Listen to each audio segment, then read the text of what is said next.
أعوذ بالله من الشيطان الرجيم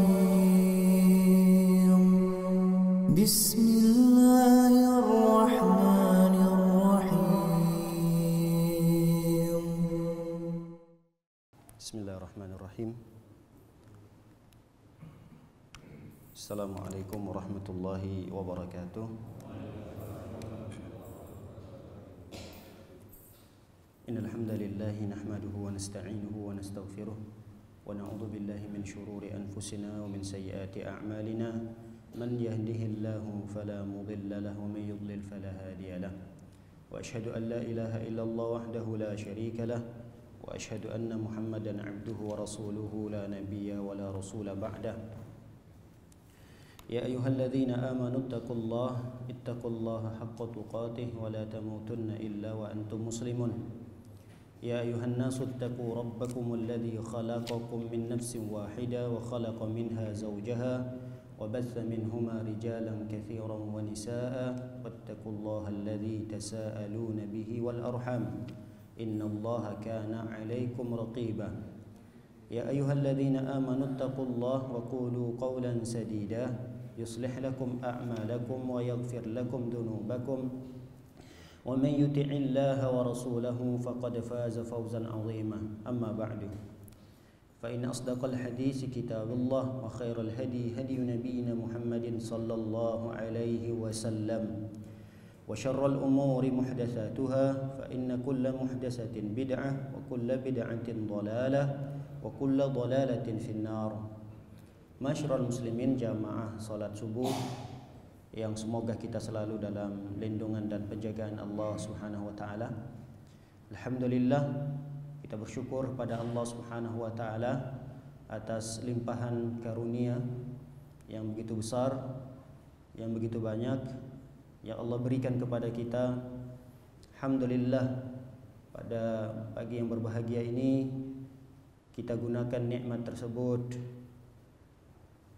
dalam rangka menunaikan kewajiban kita sebagai hamba Allah Subhanahu wa taala berupa salat subuh berjamaah, dan kita duduk sejenak seraya mengkaji, mengulangi sirah atau sejarah Nabi kita tercinta Nabi Muhammad sallallahu alaihi wasallam. Tak lupa pula kita selawat dan mengucapkan salam untuk Nabi kita tercinta Nabi Muhammad sallallahu alaihi wasallam. Semoga kita termasuk umat beliau yang mendapatkan syafaatnya kelak pada hari kiamat. Amin ya rabbal alamin. Masyarul muslimin dan muslimat yang berbahagia, kita melanjutkan kajian kita dalam pembahasan sirah nabawiyah, perjalanan atau sejarah perjalanan Nabi sallallahu alaihi wasallam mulai beliau lahir sampai beliau wafat. Di mana pada pertemuan yang lalu kita sudah membahas tentang dakwah Nabi sallallahu alaihi wasallam yang dihalangi oleh orang-orang kafir Quraisy. Kita tahu bahwa ada beberapa marhalah, ada beberapa tahapan dakwah Rasul sallallahu alaihi wasallam. Tahapan 3 tahun pertama, 3 tahun dari sejak Nabi kita diangkat menjadi Rasul, ada istilah dakwah sirriyah. Dakwah Rasulullah masih sembunyi-sembunyi. Rasul belum berani menampakkan dakwah beliau di tengah-tengah orang-orang Quraisy. Di 3 tahun pertama, masuk pada tahun keempat sampai nanti pada tahun ke-9 kenabian, ya, bukan tahun Hijriah, karena Hijriah belum ada tahunnya. Mulai tahun Hijriah kan setelah Nabi Muhammad hijrah. Nah, ini hitungannya adalah tahun ketika Rasul diangkat, ketika Nabi diangkat menjadi Rasul. Di 3 tahun pertama masih sembunyi-sembunyi. Di tahun keempat sampai di tahun ke-9 kenabian, mulai Rasul sallallahu alaihi wasallam berdakwah secara terang-terangan. Tapi konsekuensinya adalah Rasul diintimidasi. Sahabat-sahabat Nabi disiksa. Sahabat-sahabat Nabi yang lemah disiksa. sahabat-sahabat Nabi yang memiliki kekuatan, memiliki kedudukan di masyarakat, mereka diboikot. Sampai-sampai pada pertemuan yang lalu kita sudah jelaskan bahwa 3 tahun Nabi Shallallahu Alaihi Wasallam diboikot oleh sejumlah orang-orang kafir Quraisy, keluarga besar Nabi Shallallahu Alaihi Wasallam. Padahal keluarga besar Nabi SAW itu hanya beberapa orang yang masuk Islam. Tapi karena tidak ada upaya keluarga Nabi SAW menghalangi dan menghentikan dakwah Rasulullah, berarti keluarga Rasul secara umum pun harus diisolasi di tempat yang jauh dari kota Mekah. Maksudnya tidak di daerah pusat kotanya Mekah tersebut. Mereka harus diisolasi dan setiap bantuan tidak boleh masuk ke sana, sehingga mereka keluarga Nabi Shallallahu Alaihi Wasallam makan dengan seadanya. Dalam sebuah riwayat, keluarga Nabi Shallallahu Alaihi Wasallam hanya memakan makanan daun-daunan, ada rumput-rumputan, itulah yang mereka makan. Saking susah dan sulitnya mencari makanan ketika itu. Bahkan ada kulit hewan yang nggak tahu itu kulit kapan, ketika ditemui di tengah-tengah padang pasir, itu pun dijadikan makanan. Ini masa-masa sulit di mana Rasul Sallallahu Alaihi Wasallam mengalami karena dakwah, karena wahyu yang beliau harus sampaikan. Andai kata Nabi Sallallahu Alaihi Wasallam putus asa dalam kondisi seperti ini, kita pun tidak tahu apakah kita berada di atas agama Islam ini. Inilah perjuangan Nabi Sallallahu Alaihi Wasallam yang harusnya kita tahu bagaimana Rasul Sallallahu Alaihi Wasallam memperjuangkan agama Islam ini, dan para sahabatnya, tentunya para sahabat yang mendukung Nabi Sallallahu Alaihi Wasallam, mereka berkorban nyawa, harta udah tidak diragukan lagi. Sahabat-sahabat Nabi SAW yang kaya raya, hartanya habis. Khadijah radhiyallahu taala anha, istri tercinta Nabi Muhammad sallallahu alaihi wasallam, meninggal dunia tidak meninggalkan harta apapun. Begitu juga Abu Bakar menghabiskan hartanya untuk kepentingan al-Islam. Dan banyak sahabat-sahabat yang lainnya yang mereka mendarmakan, menginfakkan harta mereka untuk kepentingan dakwah Nabi sallallahu alaihi wasallam. Pada akhirnya Nabi sallallahu alaihi wasallam masuk pada marhalah, pada tingkatan dakwah yang ketiga, dan ini dimulai pada tahun 10. Pada tahun yang ke-10 kenabian Nabi sallallahu alaihi wasallam, mulai Nabi sallallahu alaihi wasallam berdakwah untuk orang-orang yang di luar Mekah. Kalau tadi Rasulullah SAW masih fokus di 3 tahun pertama hanya untuk orang-orang yang sekitar Mekah tapi sembunyi-sembunyi, tahun ke-4 sampai 9 masih di sekitar Mekah tapi sudah terang-terangan. Nah, tahun ke-10 ini Rasul SAW mencoba untuk berdakwah pergi keluar Mekah. Barangkali penerimaannya lebih besar daripada orang-orang Mekah. Nah, ketika para hadirin dimuliakan oleh Allah Subhanahu wa taala, Rasul SAW terusir di tahun ke-10 itu, terusir Rasul SAW. Kenapa? Karena kemarin sudah kita jelaskan bahwa setelah meninggal paman beliau Abu Thalib, kemudian 3 hari berikutnya meninggal Khadijah. Ini kan sebenarnya kekuatan dakwah Nabi Sallallahu Alaihi Wasallam. Kenapa Rasul Sallallahu Alaihi Wasallam diganggu iya, tapi tidak sampai ada percobaan untuk membunuh Nabi Sallallahu Alaihi Wasallam, atau tidak berhasil ketika ada percobaan untuk membunuh Nabi Sallallahu Alaihi Wasallam, karena tentunya ada paman beliau Abu Thalib ini. Orang-orang kafir Quraisy masih memandang ini Abu Thalib loh, ini orang terpandang di masyarakat. Abu Thalib ini tokoh Abu Thalib ini keponakannya, Muhammad keponakannya, mereka masih memandang Abu Thalib. Nah, ketika Abu Thalib meninggal dunia, disinilah kegalauan Rasul Sallallahu Alaihi Wasallam tiba. Ditambah lagi 3 hari berikutnya, istrinya yang selama ini menghabiskan hartanya untuk kepentingan dakwah Nabi SAW pun meninggal. Ini kan luar biasa sedih yang dialami oleh Rasul Sallallahu Alaihi Wasallam. Nah, dalam kondisi begitu sedih, Rasul sallallahu alaihi wasallam diusir dari Mekah. Pergilah Rasul sallallahu alaihi wasallam ke Taif. Ada sebuah kota, bahkan di zaman itu Taif ini adalah dua kota. Kota yang kedua yang terbesar di sekitar Mekah itu. Jadi Mekah, Madinah dulu namanya Hijaz, Madinah dulu namanya Yasrib. Nah, Madinah itu belum kota besar, karena belum Nabi Muhammad SAW belum ke sana, belum hijrah ke sana. Nah, dulu cuma Aus, Khazraj. Kemudian Nabi SAW melihat ada kota terbesar yang kedua setelah Mekah. Rasul mencoba berdakwah di sana, namanya Taif. Ketika Rasul SAW pada tahun ke-10 pergilah ke kota Taif ini. Kota Taif ini kira-kira 60 km dari kota Mekah, jauh. Dalam riwayat yang lain mengatakan 80 km. Kira-kira 60 atau 80 km itu dari sini kemana nih?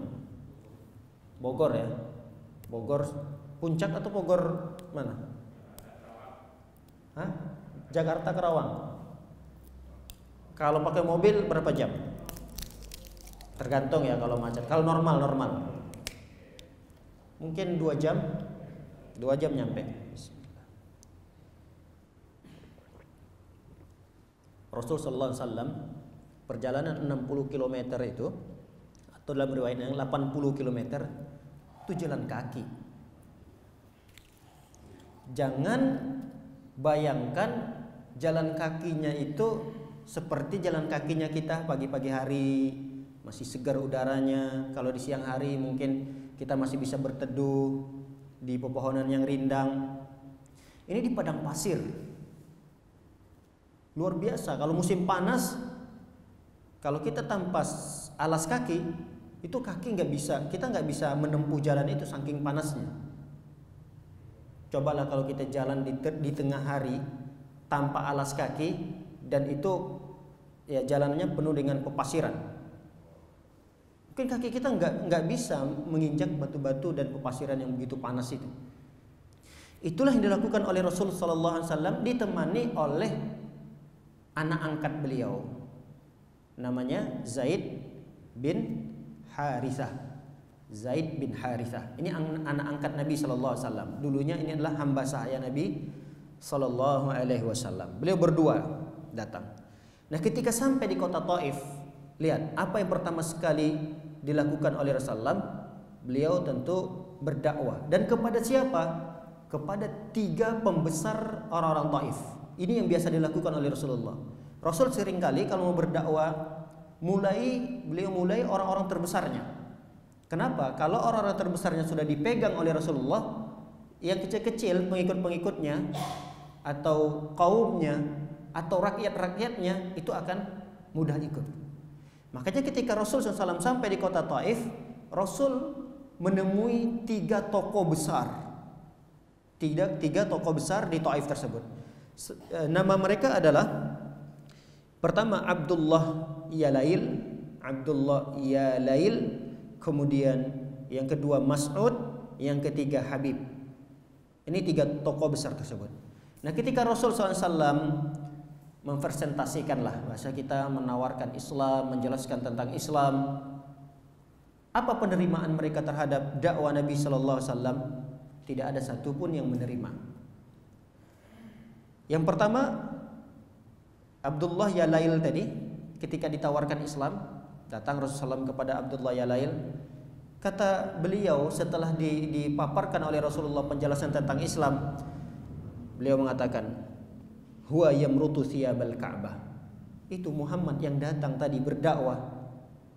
Ini dia seakan-akan ingin menyobek-nyobek pakaian Ka'bah. Maksudnya apa?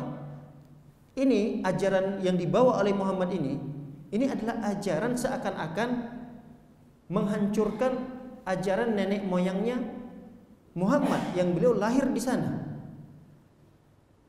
Ini kata yang begitu kasar, walaupun itu lembut terlihat, tapi ini kasar di pemahaman orang-orang Arab. Nah, salah satu di antara mereka lagi menjawab ketika Nabi sallallahu alaihi wasallam menawarkan dakwah itu. Beliau mengatakan, "Ama wajadallaha ahadan ghairak?" Wahai Muhammad, apakah tidak ada orang lain yang diangkat untuk menjadi rasul? Kenapa harus Anda? Perhatikan kalimat tersebut.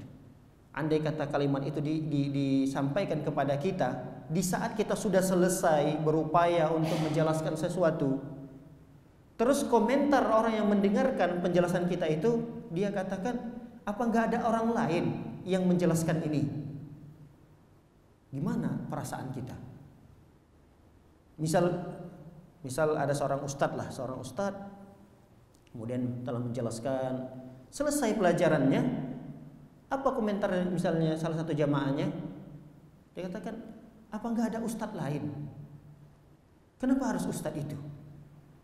Dan dia mengatakan di hadapan Nabi Shallallahu Alaihi Wasallam, dia katakan kepada Nabi kita tercinta, apa nggak ada orang lain yang diutus oleh Allah?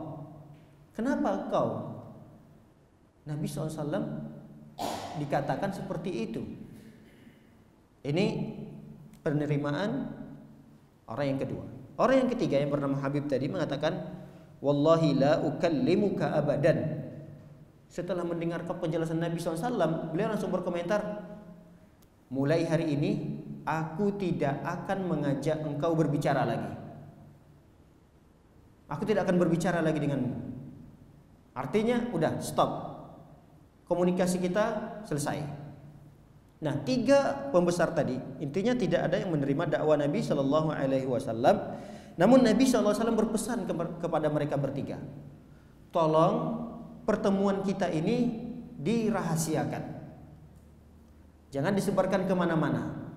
Hikmahnya kata para ulama, kenapa Rasul SAW berpesan kepada mereka bertiga, jangan diceritakan kemana-mana tentang pertemuan kita ini, karena kalau diceritakan Nabi Shallallahu Alaihi Wasallam akan merasa lebih sedih lagi. Kenapa Rasulullah sedih? Karena pertama sudah dakwanya ditolak. Kemudian setelah itu Nabi Shallallahu Alaihi Wasallam merasakan masih teringat paman dan istrinya meninggal dunia. Dan kesedihan yang berikutnya ketika cerita ini sampai ke masyarakat bahwa Nabi Shallallahu Alaihi Wasallam tidak berhasil dakwanya ketika di luar Mekah, ini juga akan menjadi sesuatu yang negatif nantinya terhadap agama Islam. Nah, Rasul Shallallahu Alaihi Wasallam sekitar 10 hari beliau di Taif itu. 10 hari beliau di Taif. Lalu kemudian Rasul Shallallahu Alaihi Wasallam hari ke-10-nya ingin meninggalkan kota Taif. Apakah ada buah atau hasil dari dakwah Rasulullah? Enggak ada. Tidak ada satu orang pun. Sekian banyaknya, ini kan kota kedua terbesar ketika itu. Berarti kan banyak sekali masyarakatnya. Masa nggak ada satupun yang nyantol dengan dakwah Rasul SAW? Tapi kenyataannya memang iya, tidak ada. Apakah yang salah itu Rasul dalam menyampaikannya? Apakah yang salah itu syariat Islamnya ini? Tidak, tidak ada yang salah. Tidak ada yang salah. Karena Allah Subhanahu wa taala hanya belum berkehendak mereka-mereka di saat itu untuk masuk dalam agama Islam. Nah, para hadirin dan hadirat oleh Allah Subhanahu wa taala, ketika Nabi Shallallahu Alaihi Wasallam di hari ke-10, karena tidak ada satupun tanggapan baik, respon baik dari masyarakat terhadap dakwah Nabi Shallallahu Alaihi Wasallam, udah ngapain lagi ke sini? Udah cari tempat dakwah lain. Pulanglah Rasulullah, mau pulang ke Mekah. Tapi kepulangan beliau ini, ketika beliau ingin meninggalkan kota Taif, beliau mendapatkan kenang-kenangan yang tidak mungkin bisa terlupakan oleh Nabi SAW dan oleh kita umatnya saat ini.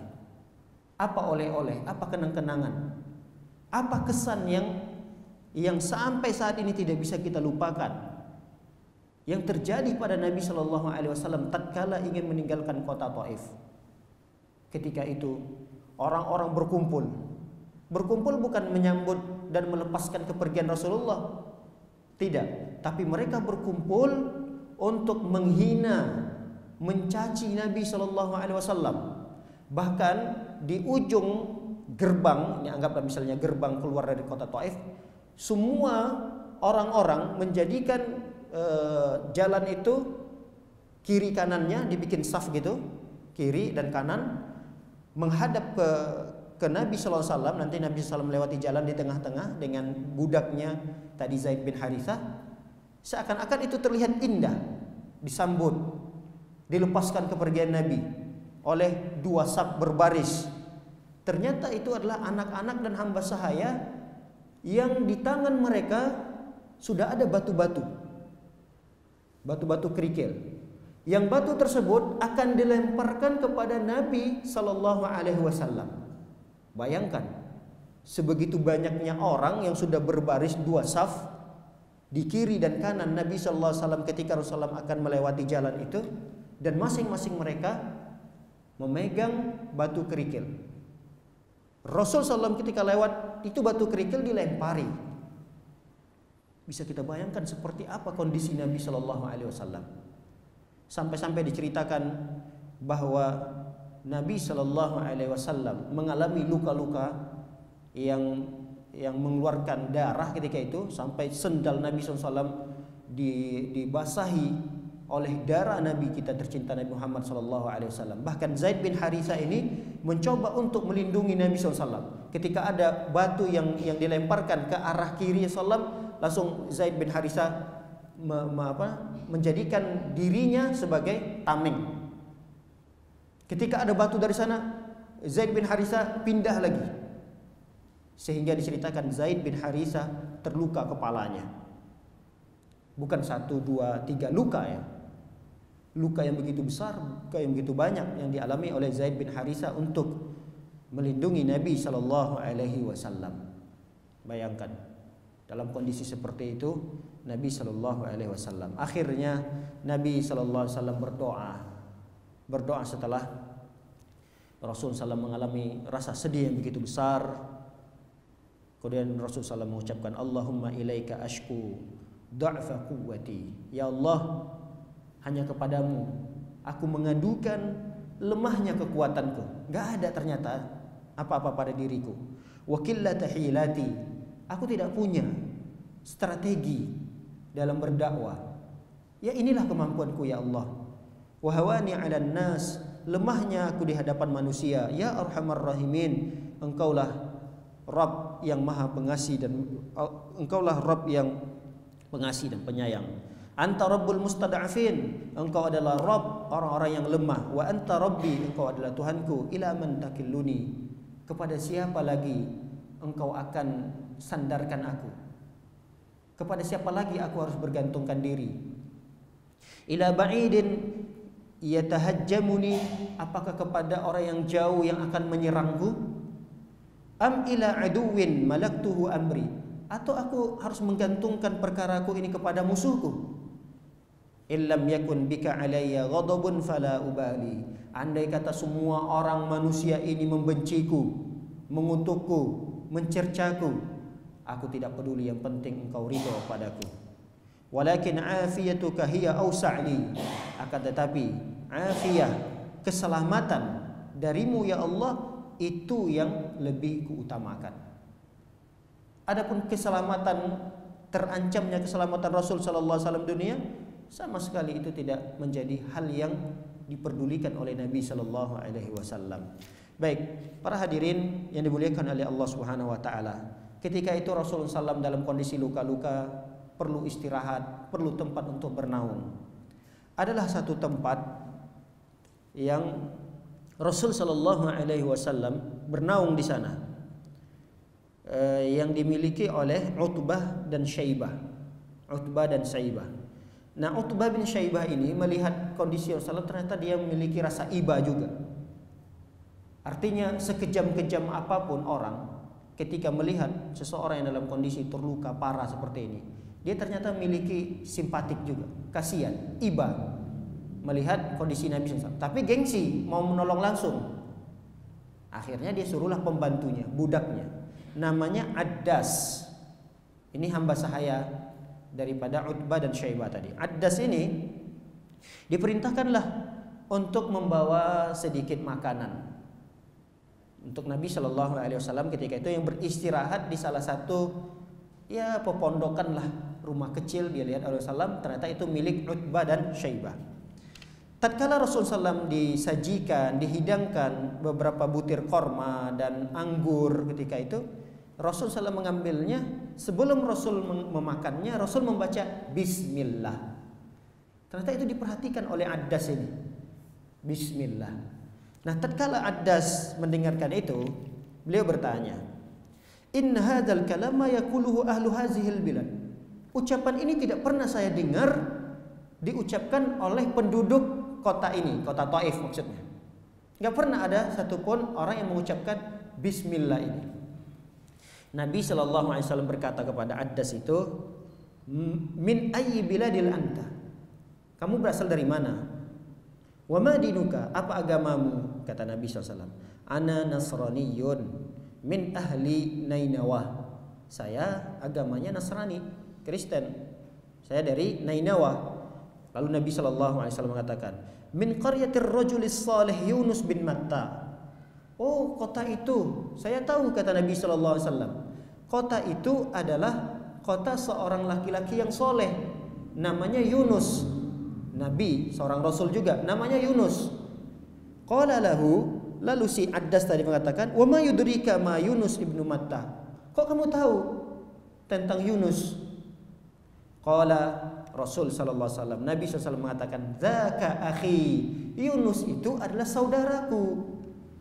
Yunus, Nabi, seorang Rasul, Nabi Yunus alaihissalam, kana nabiyyan wa ana nabiyyun. Yunus itu juga nabi, saya juga nabi, kata Nabi sallallahu alaihi wasallam. Nah, para hadirin yang dimuliakan oleh Allah Subhanahu wa taala, mendengar ucapan itu, lalu kemudian Addas mencium kepala Rasul sallallahu alaihi wasallam, menyambut Rasul sallallahu begitu hangatnya, karena perbincangan mereka tadi nyambung.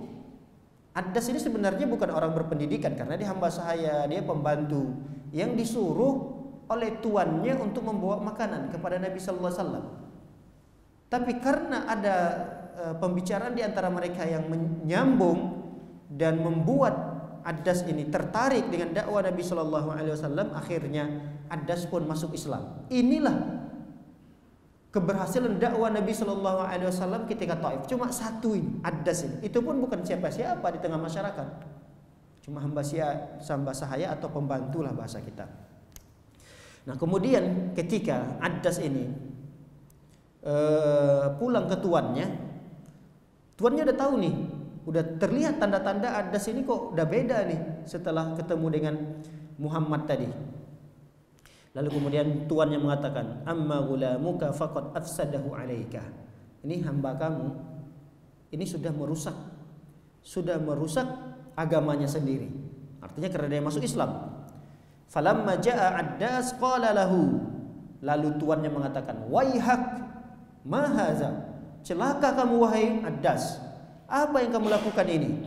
Lalu Addas mengatakan, "Ya sayyidi, wahai tuanku, ma fil ardi syai'un khairun min hadzal rajul." Ketahuilah, tidak ada satu laki-laki pun yang lebih baik daripada Muhammad yang terusir dalam kondisi terluka.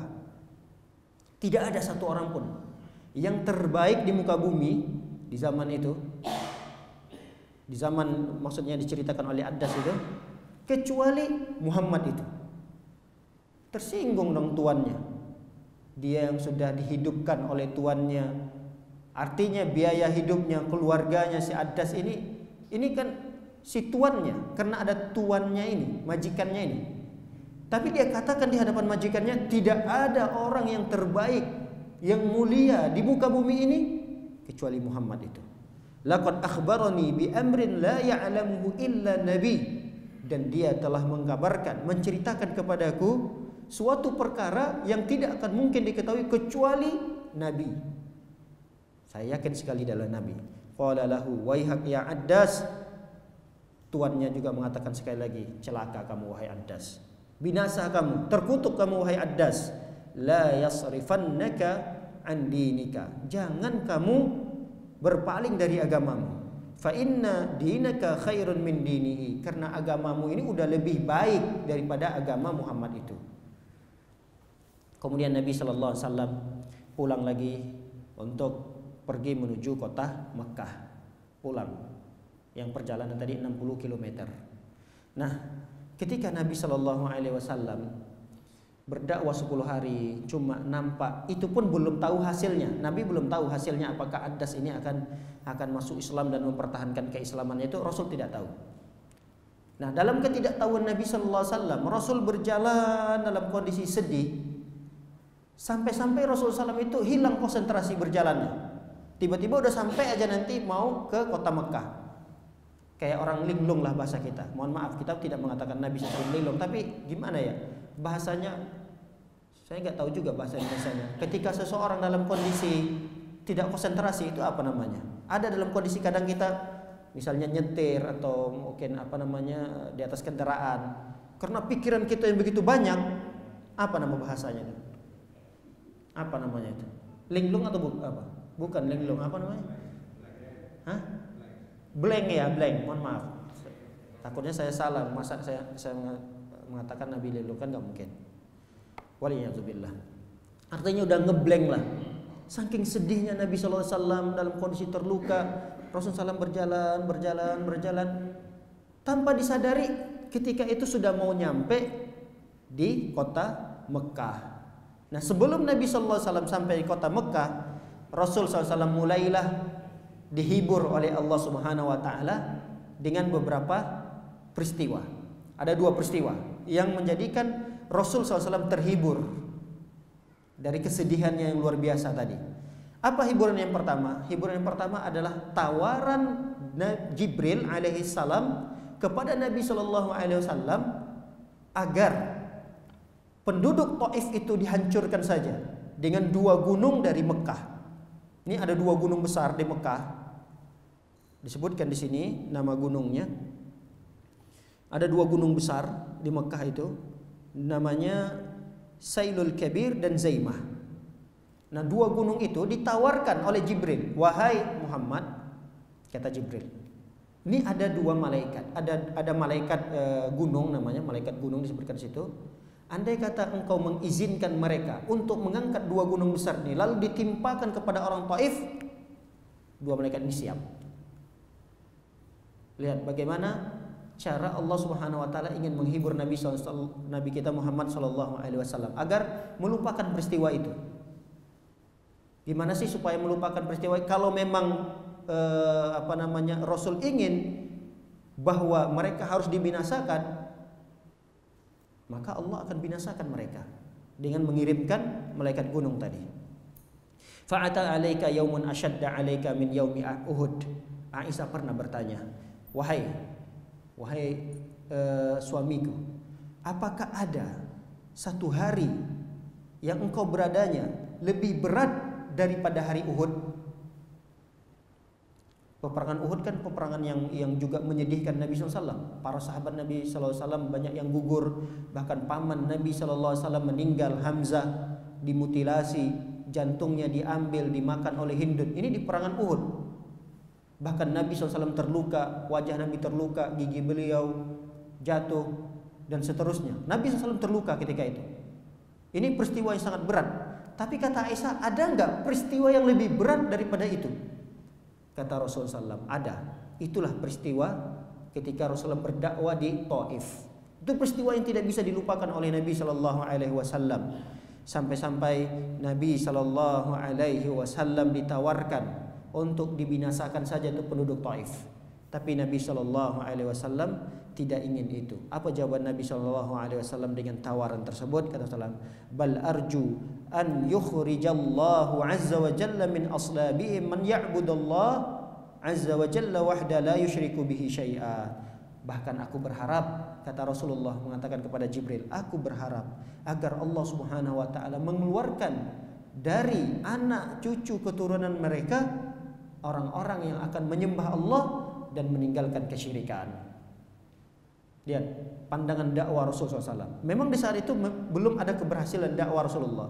Tapi aku berharap, kata Rasulullah SAW, Allah suatu saat nanti akan melahirkan dari anak keturunan mereka orang-orang yang menyembah Allah dan menjauhkan kesyirikan. Ini pertolongan yang pertama yang dirasakan oleh Nabi Shallallahu Alaihi Wasallam. Perhatian Allah terhadap Nabi SAW. Artinya Nabi Muhammad itu tidak ditinggalkan begitu saja oleh oleh Allah Subhanahu Wa Taala. Tidak begitu saja dibiarkan oleh Allah Subhanahu Wa Taala. Tapi ketika dilihat oleh Allah Subhanahu Wa Taala, Nabi SAW begitu bersedih, Rasul Sallallahu Alaihi Wasallam diberikan perhatian oleh Allah dengan diutusnya malaikat yang siap untuk menghancurkan orang-orang yang ada di Taif. Nah, ada hiburan yang kedua, bukan hiburan, yang menghibur Nabi Sallallahu Alaihi Wasallam yang kedua, yang hal itu akan melupakan begitu sedihnya perjalanan dakwah Rasul SAW di Taif. Peristiwa apa itu? Peristiwa Rasul SAW 3 hari belum berani masuk kota Mekah ini. Kenapa? Karena Rasulullah terusir. Nah, tadi Rasulullah terusir itu beliau ingin mencari lahan dakwah baru di Taif. Ketika Rasulullah mau sampai ke kota Mekah, tapi belum masuk. Beliau 3 hari. 3 hari di suatu tempat yang tidak jauh lah dari kota Mekah itu. Pertama tadi dapat tawaran dari Jibril. Yang kedua, Rasul Shallallahu Alaihi Wasallam didatangi oleh beberapa kelompok dari bangsa jin.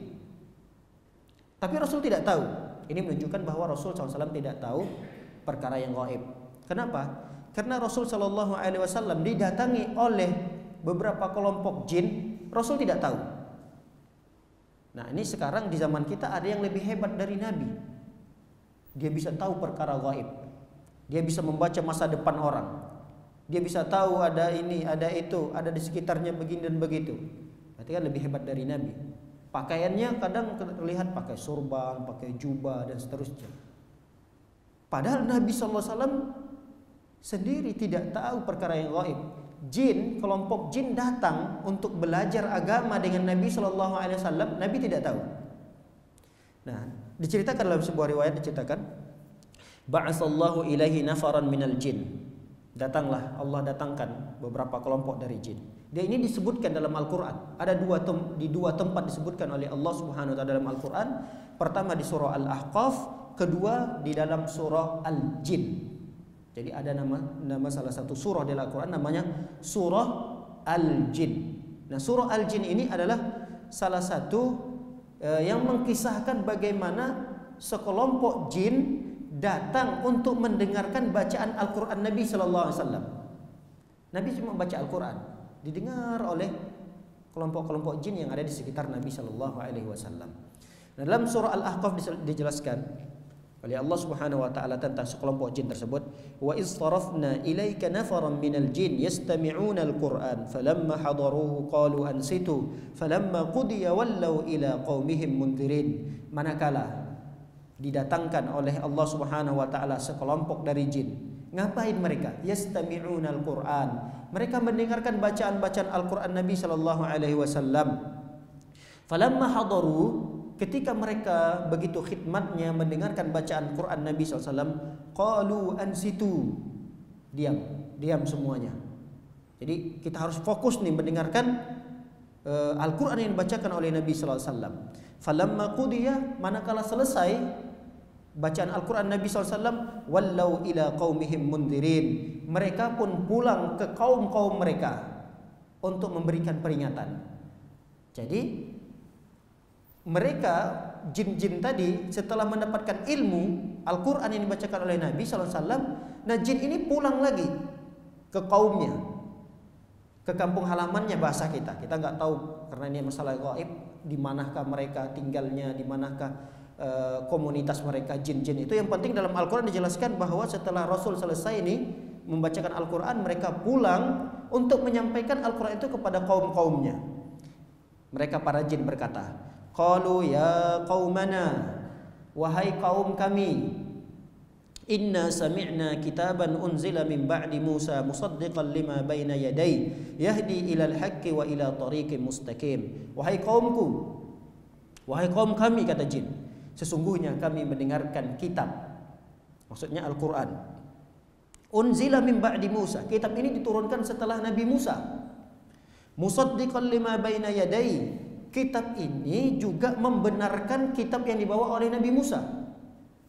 Yahdi ilal haq, kitab ini menunjukkan kepada, mengajak kepada kebenaran. Wa ila tariqim mustaqim, kitab ini juga mengajak kepada jalan yang lurus. Ya qaumana ajibu da'i Allah, wahai kaumku, wahai kaum kami, ajibu da'i Allah. Ajibu itu maksudnya jawab. Ayo, ini dakwah seorang nabi yang diutus oleh Allah Subhanahu wa taala. Wa aminu bihi, kalian berimanlah kepada dakwah tersebut. Yaghfir lakum min dunubikum wa yujirkum min adzabin alim. Niscaya kalian akan mendapatkan keampunan dari Allah dan kalian akan terselamatkan dari api neraka Allah Subhanahu wa taala, azab yang pedih. Nah, para hadirin yang dimuliakan oleh Allah Subhanahu wa taala. Ketika peristiwa yang kedua ini yang mungkin menjadi suatu hal yang bisa melupakan peristiwa ketika Rasul sallallahu alaihi wasallam ke negeri Taif yang tidak mendapatkan hasil apapun, lalu kemudian Nabi sallallahu alaihi wasallam ingin masuk ke kota Mekah tapi tidak ada yang menjamin keselamatan beliau. Siapa yang bisa menjamin nih? Akhirnya Nabi sallallahu alaihi wasallam selama 3 hari berada di satu tempat yang tidak jauh dari kota Mekah. Nabi sallallahu alaihi wasallam berceritalah dengan Zaid. Ketika itu teman Nabi sallallahu alaihi wasallam bersafar, Zaid bin Harithah. Lalu Zaid bin Harithah menawarkan kepada Rasulullah, enggak usahlah kita balik ke Mekah lagi. Ngapain kita ke Mekah lagi? Kita kan sudah keluar dari kota Mekah. Nanti kalau kita ke Mekah, kita akan dikeluarkan lagi. Apa kata Nabi sallallahu alaihi wasallam? Ya Zaid, wahai Zaid, innallaha ja'ilun lima tara farjan wa makhraja. Wahai Zaid, sesungguhnya Allah akan jadikan masalah yang kita hadapi ini jalan keluarnya. Allah akan berikan jalan keluarnya. Wa innallaha nasirun dinahu. Saya yakin, kata Rasulullah, bahwa sesungguhnya Allah akan menolong agamanya. Yang saya bawa ini, yang saya ajak ini kan agama Allah Subhanahu wa taala. Saya yakin Allah akan tolong agama ini. Wa mudhhirun nabiyahu, dan Allah akan tolong pula nabinya. Akhirnya, yuk bismillah, kita masuk saja kota Mekah. Masuklah Nabi sallallahu alaihi wasallam. Kemudian beliau singgah lagi di Hira, di gua Hira itu, dekat gua Hira. Kemudian beliau mengutus seorang laki-laki untuk mencari perlindungan. Nah, ketemulah dengan seorang yang bernama Al-Akhnas bin Syariq. Al-Akhnas bin Syariq ini tidak bisa memberikan perlindungan kepada Nabi. Kenapa? Kata beliau, ana halifun wal halifu la yujir. Saya ini sudah punya sekutu. Saya ini sudah punya sekutu dengan kelompok Quraisy. Dan orang yang sudah bersekutu dengan kelompok Quraisy itu tidak bisa memberikan perlindungan. Akhirnya Rasul sallallahu alaihi wasallam mencari orang kedua. Siapa yang bisa berikan perlindungan kepada Nabi ini? Beliau datanglah kepada Suhail bin Amr. Ini orang kedua. Suhail bin Amr mengatakan, "Inna Bani Amir la yujiru ala Bani Ka'ab." Sudah ada perjanjian, kata Suhail. Mohon maaf, saya tidak bisa memberikan perlindungan kepada Muhammad. Karena kami kan berasal dari Bani Amir, sedangkan Muhammad itu berasal dari Bani Ka'ab. Bani Amir itu tidak boleh memberikan perlindungan kepada Bani Ka'ab, itu perjanjian. Akhirnya orang kedua juga tidak bisa memberikan perlindungan kepada Nabi sallallahu alaihi wasallam. Lalu kemudian Rasul mencari orang ketiga. Inilah orang yang bisa memberikan perlindungan kepada Nabi. Dan mereka ini bukan orang yang sudah memeluk agama Islam. Begitu juga orang ketiga ini, namanya Al-Mut'im bin Adi. Al-Mut'im bin Adi ini adalah orang yang ketiga yang ditawarkan oleh Rasulullah untuk melindungi dan memberikan keselamatan kepada Nabi. Lalu kemudian Mut'im mengatakan, "Na'am, ya, saya akan berikan perlindungan kepadamu wahai Muhammad."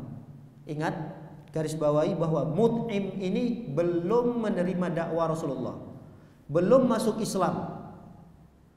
Tapi beliau memberikan perlindungan kepada Nabi sallallahu alaihi wasallam. Ketika itu Mut'im memerintahkan kaumnya, orang-orang yang ada di bawah sukunya, di bawah pengawasannya, karena dulu kan di Mekah itu modelnya suku-suku. Nah, setiap suku itu kan ada pembesar-pembesarnya. Nah, Mut'im mengatakan kepada kaumnya, wahai kaumku, persenjatai kalian dengan senjata-senjata yang lengkap.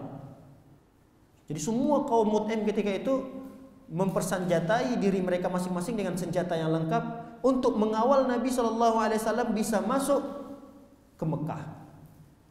Ketika itu atas perintah memang dari Mut'im ini, lalu kaumnya mempersenjatai diri mereka dengan senjata yang lengkap untuk mengawal Nabi SAW, membawa Nabi SAW ke Ka'bah ketika itu. Karena Rasulullah rindu sekali dengan Ka'bah. Rasul sampai di Mekah, beliau tidak menemui keluarganya dulu. Beliau langsung ke Mekah untuk tawaf. Dan dalam kondisi dikawal. Yang mengawal itu bukan umat-umat Islam. Yang mengawal itu adalah kaum yang Al-Mut'im bin Adi tadi. Subhanallah, luar biasa, jasa yang tidak terlupakan. Dan itu nanti diingat oleh Rasulullah. Jasa Al-Mut'im ini diingat oleh Rasul sallallahu alaihi wasallam. Tapi lagi-lagi Abu Jahal. Abu Jahal memang satu-satunya orang yang luar biasa permusuhannya kepada Rasul sallallahu alaihi wasallam. Akhirnya dia bertanya kepada Mut'im, wahai Mut'im, amujirun anta am mutabi'? Kamu ini hanya memberikan perlindungan kepada Muhammad atau engkau sudah ikut dengan agama Muhammad ini? Jadi Abu Jahal ini ingin memastikan, kok sampai segitunya pembelaan yang dilakukan oleh Mut'im bin Adi? Apa sih hubungannya dengan Muhammad ini? Kok sampai memberikan pertolongan? Jangan-jangan kamu sudah ikut agama Muhammad ini? Dijawab oleh Mut'im, bal mujirun. Enggak, saya cuma hanya memberikan keselamatan saja, jaminan keselamatan saja. Saya tidak ikut agama Nabi si Muhammad itu. Lalu kemudian Abu Jahal pun mengatakan, qad ajarna ma ajarta. Kalau begitu, karena ini sudah dalam perlindungan engkau, sudah jaminan engkau sudah menjamin keselamatannya, berarti kami tidak bisa ngapa-ngapain, kata Abu Jahal. Kami tidak bisa mengganggunya. Kalau Abu Jahal ketika itu ya orang terpandang juga. Artinya kalau Abu Jahal mengatakan kepada kaumnya, tangkap Muhammad, bunuh Muhammad, niscaya langsung perintah itu akan dilaksanakan oleh kaumnya. Tapi Abu Jahal nggak bisa ngapa-ngapain. Kenapa? Karena keselamatan Nabi Muhammad SAW sudah dijamin oleh Al-Mut'im bin Adi tadi. Lihat bagaimana Rasul SAW mengingat jasa Al-Mut'im bin Adi. Padahal ketika itu beliau masih kafir. Terjadi suatu peperangan Badar. Kita tahu peperangan Badar adalah perang pertama terjadi dalam Islam, dan itu sejarah yang tidak bisa dilupakan. Karena apa? Karena pertolongan Allah Subhanahu wa taala begitu besar di sana. Umat Islam menang dalam peperangan itu. Sehingga umat Islam mendapatkan harta rampasan perang yang begitu banyak, tawanan-tawanan yang begitu banyak didapatkan oleh Rasul sallallahu alaihi wasallam ketika peperangan Badar itu. Kata Nabi SAW mengingat jasa Mut'im. Apa kata Nabi SAW setelah selesai peperangan Badar? Lau kana al-Mut'im ibn Adi hayyan thumma kallamani fi haula'i lataraktuhum lahu. Andai kata Al-Mut'im bin Adi masih hidup, berarti Mut'im sudah meninggal ketika itu. Nah, Mut'im meninggal dalam kondisi kafir. Andai kata dia masih hidup nih, Mut'im ini, summa kallamani, kemudian dia bernegosiasi kepadaku untuk membebaskan tawanan-tawanan ini, niscaya kalau itu permintaan Mut'im saya akan bebaskan tanpa syarat. Lihat bagaimana Rasul sallallahu alaihi wasallam mengenang kebaikan yang luar biasa yang diberikan oleh Al-Mut'im bin Adi, karena beliau telah memberikan jaminan keselamatan Nabi sallallahu alaihi wasallam. Para hadirin yang muliakan oleh Allah Subhanahu wa taala, mulailah Nabi SAW karena sudah mendapatkan jaminan keamanan. Rasul sallallahu alaihi wasallam ketika itu mulai lagi berdakwah di Mekah. Dakwah yang dilakukan oleh Rasulullah beda lagi strateginya. Jadi Rasulullah SAW melakukan ini gagal, cara seperti ini gagal, cara ini gagal. Lalu kemudian Rasulullah SAW melakukan strategi dakwah yang lain. Rasul berdakwah per suku. Suku ini beliau datangi, suku ini, suku ini, suku ini. Kemudian Rasul juga selain per suku, Rasulullah SAW juga berdakwah secara personil, perorangan. Dan Rasul sallallahu alaihi wasallam mengambil kesempatan dakwah ketika musim haji. Ketika musim haji datang. Nah, lihat. Ada beberapa suku yang Rasulullah SAW datang. Dan suku ini tidak hanya didakwai satu kali. Dari tahun ke-4 sampai tahun ke-10, ini suku-suku ini sudah didakwai oleh Rasulullah, sudah sering. Ada 8 dalam riwayat diceritakan, tidak ada satupun yang menerima dakwah Rasul sallallahu alaihi wasallam. Ada misal Banu Kalab ini juga salah satu suku yang ada di Mekah yang didatangi oleh Rasulullah, tapi ditolak dakwah Rasul. Kemudian ada Banu Hanifah, juga ditolak, bahkan penolakan yang paling buruk terjadi itu pada suku Banu Hanifah ini. Kita tidak ceritakan secara detail seperti apa. Kemudian ada lagi Rasul SAW mendatangi suku Bani Amir. Lalu Rasul SAW juga ditolak dakwah beliau. Namun memang ada salah satu dari suku Bani Amir nanti yang datang membenarkan dakwah Nabi SAW. Jadi ketika Nabi datang ke suku Bani Amir, nah Bani Amir ini konsultasi dengan sesepunya. Konsultasi dengan sesepunya menceritakan tentang dakwah Nabi SAW. Diceritakan kepada seorang sesepuh ini, lam yuwafil muslim li kibar sinnihi wa qalu lahu ja'ana fatan min Quraisy min Bani Abdul Muttalib yaz'umu annahu nabi. Wahai sesepuh di Bani Amir, ada seseorang laki-laki dari Quraisy, dia dari suku Bani Muttalib, dia mengaku dirinya nabi. Yad'unana ila an namna'ahu wa nakum ma'ahu. Dia minta agar kami masuk ke agama Islam, membantu dakwanya. Wa nakhruj bihi ila biladina, dan kami diminta untuk keluar menolong dan membersamainya. Lalu sesepuh ini meletakkan tangannya di atas kepalanya, summa qala ya Bani Amir wa hal laha min talaf. Apakah ada ajaran-ajarannya yang merusak? Adakah ajaran-ajaran yang merusak? Kata mereka enggak ada. Wallazi nafsi fulan biyadihi ma taqawwalaha Ismaili qad wa innaha la haqqun wa aina ra'yukum an kana ankum. Kata beliau, sesepuh ini, saya melihat bahwa dakwah si laki-laki itu adalah dakwah yang benar. Dan inilah yang pernah dibawa oleh Ismail. Ismail ini kan orang pertama di Mekah, itu kan orang pertama di Mekah kan Ismail. Kalau kita kembali ya ke sejarah awal orang-orang Mekah itu kan dari Ismail, yang Hajar serta putranya yang kecil masih bayi ditinggalkan oleh Ibrahim alaihi wassalam kan di Mekah itu, di Ka'bah itu ditinggalkan. Disitulah keluar nanti air Zam-Zam. Nah ini kata sesepuhnya itu, apa yang dibawa oleh si laki-laki itu sama persis yang diajarkan oleh Ismail, nenek moyang pertama kita dulu di Mekah ini. Kemudian Rasul Shallallahu Alaihi Wasallam mencoba untuk berdakwah ke perorangan satu persatu. Kalau persuku tadi ya sudah banyak ditolak, bahkan 1-2 yang menerima dakwah Nabi SAW. Sekian banyaknya suku yang didakwai Rasulullah. Nah Rasulullah SAW mengambil kesempatan untuk mendakwai orang-orang yang datang, pendatang karena ini musim haji. Salah satu yang didakwai Rasulullah SAW adalah Suaid bin Samit. Suaid bin Samit ini berasal dari Yathrib ketika itu. Sekarang namanya Madinah. Nah, Suaid bin Samit ini adalah orang terpandang di Madinah. Dia ingin datang ke Mekah itu untuk melakukan ibadah haji dan umrah. Lalu Nabi SAW mendakwai Suaid ini.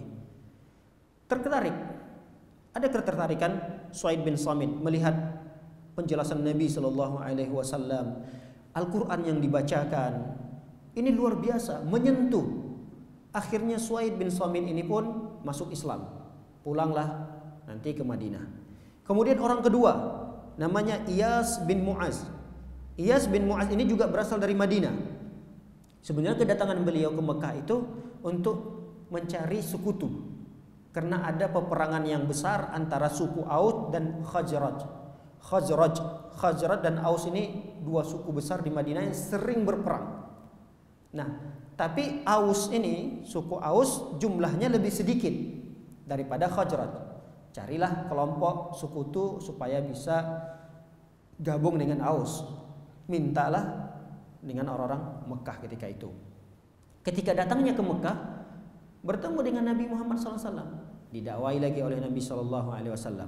Akhirnya Iyas bin Mu'az ini pun masuk dalam agama Islam. Nah, ada satu kisah yang sangat menarik dari dakwah Rasul SAW kepada pendatang dari Madinah juga. Yang datang ke Mekah, dia dari Madinah.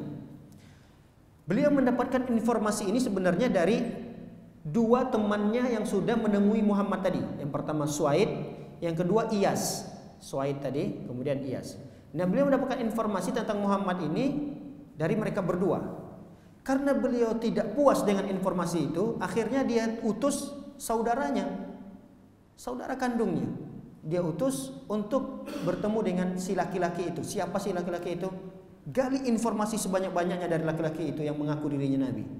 Diutuslah saudaranya yang datang ke Nabi, ngobrol, cari gali informasi. Kemudian pulang lagi ke Madinah, Yathrib ketika itu, pulang ke Yathrib. Lalu kemudian diceritakan kepada si Abu Dzar Al-Ghifari namanya. Ini nama yang tidak asing lagi. Abu Dzar Al-Ghifari. Abu Dzar Al-Ghifari tadi tidak juga merasa puas dengan informasi saudaranya. Enggak puas dengan informasi saudaranya, masih kurang. Akhirnya dia memutuskan, kalau begitu saya saja yang langsung pergi ke Mekah. Laki-laki yang mengaku dirinya Nabi itu. Lalu kemudian si Abu Dzar Al-Ghifari datang ke Mekah, tapi tidak berani nih. Tidak berani langsung menemui Muhammad karena tidak kenal pertama. Kedua, beliau juga tidak menceritakan tujuannya ngapain ke Mekah. Gak diceritai sama sekali. Ketika beliau sampai ke Mekah, beliau minum air Zam-Zam, seraya beliau duduk nyantai kayak orang kebingungan. Lewatlah Ali bin Abi Thalib. Ali tahu nih, ini orang pendatang. Tapi kelihatannya kok dia seperti kebingungan. Akhirnya Ali bertanyalah kepada laki-laki itu, mau ngapain ke sini? Ada apa? Urusan apa ke sini? Laki-laki ini diam. Ya, saya ingin bertemu dengan seseorang tapi belum ketemu orang tersebut. Kata Ali, kamu sudah dapat tempat peristirahatan, tempat penginapan? Kata Abu Dzar Al-Ghifari ini belum. Ya sudah, kamu ikut saja ke rumah saya, nanti nginap di sana. Boleh? Kata Abu Dzar Al-Ghifari. Abu Dzar Al-Ghifari ini belum tahu dia Ali bin Abi Thalib, menantu Nabi SAW. Dan Ali bin Abi Thalib juga tidak tahu tujuan Abu Dzar Al-Ghifari. Jadi tamu itu datang ke rumah, tidak cerita, tidak kepo, udah tidak digali informasi ngapain. Yang penting sambut, inilah tamu. Lalu kemudian 3 hari begitu terus. Akhirnya setelah istirahat pergi lagi ke Mekah, ke Ka'bah, masih mencari tahu, tidak dapat informasi. Pulang lagi ke rumah Ali. Hari kedua begitu juga, nanti datang lagi ke Ka'bah, tidak dapat informasi juga. Hari yang ketiga ini, lalu kemudian Ali bin Abi Thalib ingin menggali informasi. Karena hari ketiga ini kalau dalam kebiasaan orang-orang Arab, udah hari ketiga ini sudah habis sebenarnya jamuan. Artinya hari keempat kalau pemilik rumah ingin mempersilahkan masih nginap, silahkan. Tapi biasanya hari keempat itu ditanya tujuannya apa. Nah, hari keempat itu ditanyalah tujuannya. Tapi jangan beri atau jangan kabarkan ke siapapun. Jangan kabarkan ke siapapun tujuan saya. Karena ini akan membahayakan diri saya dan akan membahayakan orang-orang yang nanti ketika saya akan pulang gitu. Lalu kemudian Ali mengatakan, iya, saya akan merahasiakan itu. Ada apa tujuanmu ke Mekah ini? Kata beliau, saya ingin mencari seseorang, begini-begini ceritanya dan seterusnya. Dia katakan dia mengaku dirinya Nabi. Baik, saya bisa bantu Anda untuk menemui orang itu. Gembiralah Abu Dzar Al-Ghifari.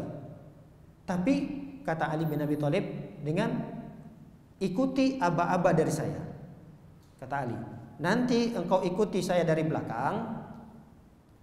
Kemudian kalau ada yang membahayakan, kalau saya lihat kata Ali, ada yang suatu yang membahayakan, saya akan saya memperbaiki sendal. Kalau saya pada posisi saya akan memperbaiki sendal, kamu diam. Jangan mengikuti saya. Kamu lakukan aktivitas yang lain. Itu instruksi dari Ali bin Abi Thalib. Berarti kalau saya memperbaiki sendal, itu ada sesuatu yang membahayakan. Baik, kata Abu Dzar Al-Ghifari. Lalu kemudian sampailah Abu Dzar Al-Ghifari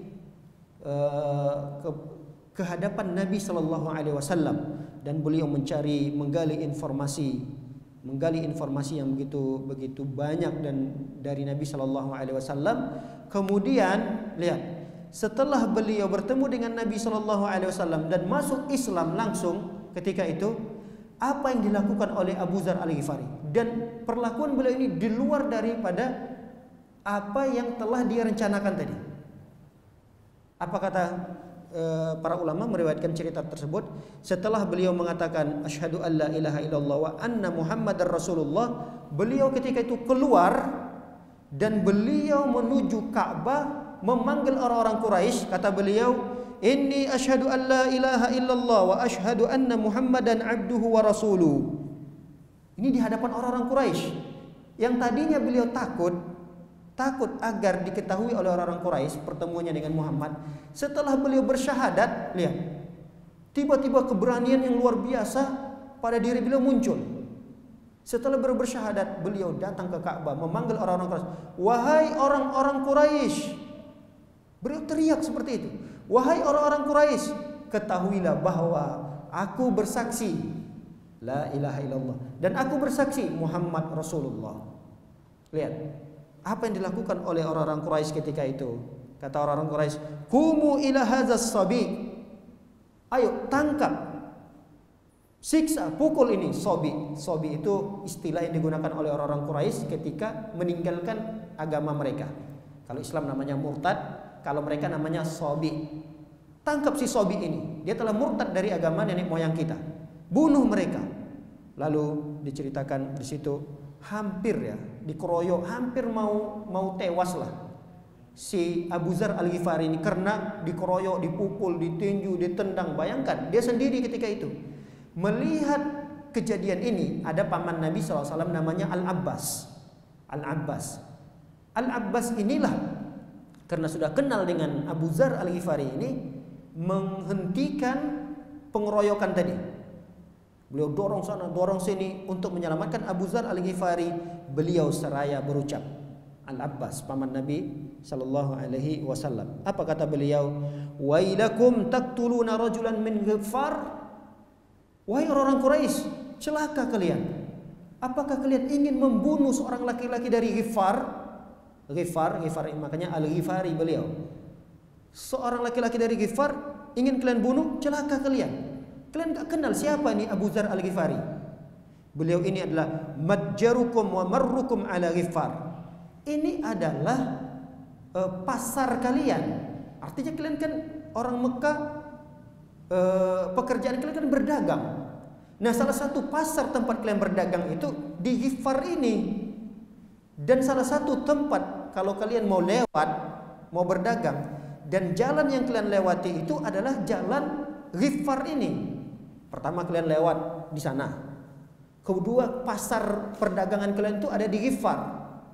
Kalian mau bunuh nih si Ghifar, seorang laki-laki dari Ghifar, celaka kalian wahai orang-orang Quraisy.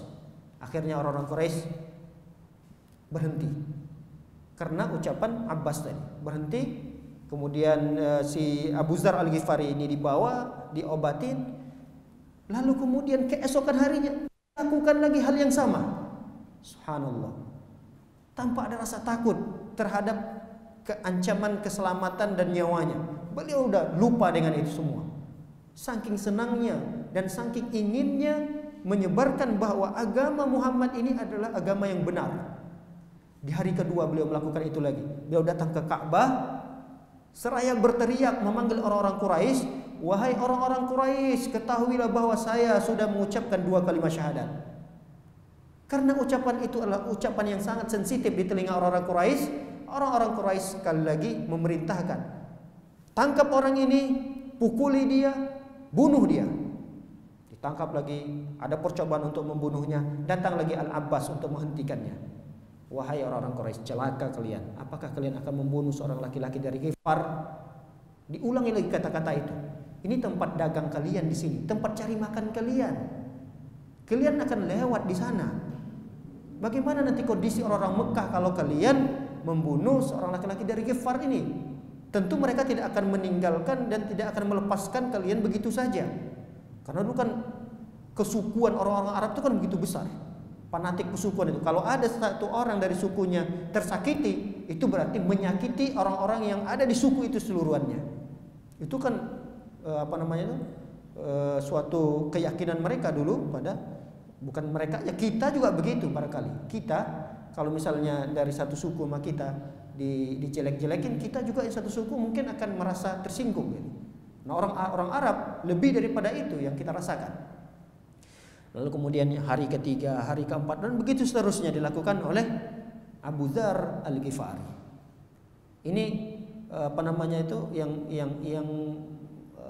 di antara keberhasilan dakwah Nabi Shallallahu Alaihi Wasallam terhadap orang asing, maksudnya di luar Ka'bah, di luar Mekah. Jadi nanti beliau pulang ke Madinah. Makanya kenapa orang-orang Madinah penerimaan terhadap dakwah Nabi Shallallahu Alaihi Wasallam begitu besar? Karena ternyata yang masuk Islam itu adalah pembesar-pembesarnya. Makanya Nabi SAW nanti ketika hijrah beliau memilih Madinah. Kenapa? Di Madinah itu ternyata sudah banyak komunitas-komunitas orang-orang Muslim. Dan lebih banyak orang yang Islam di Madinah daripada di Mekah, tempat kelahiran Nabi SAW. Makanya Nabi SAW nanti beliau akan hijrah ke Madinah karena orang-orang Madinah sudah ingin menyambut dan sangat rindu kepada Nabi Muhammad SAW. Di antara yang punya jasa besar Islam itu bisa sampai ke Madinah adalah nanti Abu Dzar Al-Ghifari ini juga memiliki jasa besar karena beliau termasuk orang yang di awal-awal masuk Islam dari orang-orang Madinah. Baik para hadirin dimuliakan oleh Allah Subhanahu wa taala, masih ada beberapa orang lagi yang diceritakan dalam kitab ini yang mereka didakwai oleh Nabi Shallallahu Alaihi Wasallam yang mereka bukan berasal dari Mekah. Mereka adalah orang-orang di luar Mekah. Ada yang dari Yaman. Dari Yaman setelah masuk Islam mereka akan pulang ke kampung halaman mereka. Mereka akan berdakwah kepada kaum mereka dan nanti akan hijrah lagi mereka pergi mereka menemui Nabi SAW di Madinah. Mereka menyusun kekuatan. Nah, inilah nanti muncul kekuatan yang besar pada diri umat Islam. Jadi dari dakwah-dakwah perorangan yang dilakukan oleh Nabi SAW yang berhasil ini, lalu dakwah itu disebarkan oleh mereka kepada kaum-kaumnya. Nah, para hadirin dimuliakan oleh Allah Subhanahu wa taala, untuk melanjutkan cerita yang berikutnya dari dakwah perorangan yang dilakukan oleh Nabi SAW pada pertemuan berikutnya insyaallah. Mudah-mudahan kita diberikan kesehatan oleh Allah Subhanahu wa taala, kita diberikan panjang umur sehingga kita bisa melanjutkan kembali insyaallah pertemuan berikutnya, bagaimana dan siapa saja orang-orang yang didakwahi oleh Rasul sallallahu alaihi wasallam yang mereka itu bukan berasal dari. Kita cukupkan, semoga bermanfaat. Wabillahi taufiqul hidayah wa sallallahu ala nabiyina Muhammadin wa ala alihi washabbihi wasallam ajmain. Subhanakallahumma bihamdika asyhadu an la ilaha illa anta astaghfiruka wa atubu ilaik. Assalamualaikum warahmatullahi wabarakatuh.